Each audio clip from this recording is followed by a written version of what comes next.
The purpose of Hunger and Homelessness Week was to raise awareness on campus about issues in the local community. So we wanted Colgate students to just become aware of what's going on around them. I wanted to get involved with something local, and so I looked at the Cove organizations, and the CHOP seemed like the best fit for me, so I can connect with the local community while still being involved as a student. All this month, for the month of November, WeFunk has put together something called Harvest Party. This is the first time that we've ever done Harvest Party. We wanted to get the community involved and do something for Hamilton.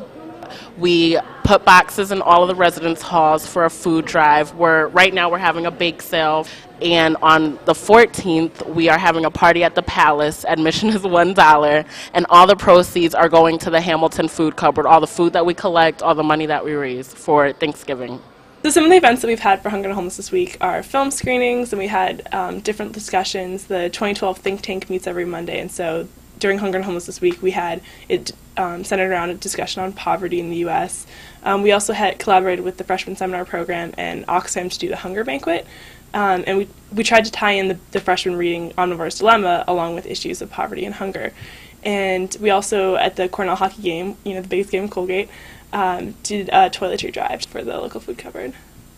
One of the basic things everybody understands about food, food supply, and hunger is that there is enough food to feed the world.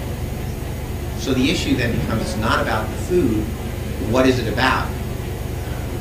Well, then it becomes about the money to buy the food. I've been writing about food pretty much for the past decade, and in all sorts of ways, in terms of the history of American eating habits, competitive eating, the Food Network, even the waste system. Bottom line, I think, is that a growth in representative democracy across the earth is going to have a huge impact on global hunger. I would hope that the Colgate community would get a very strong sense of the scope of the problem that we're facing, the hugeness of it, the hugeness of the issues, the impact globally. But I would also hope that everybody here would have a sense of what they could do on a personal level to help alleviate these issues.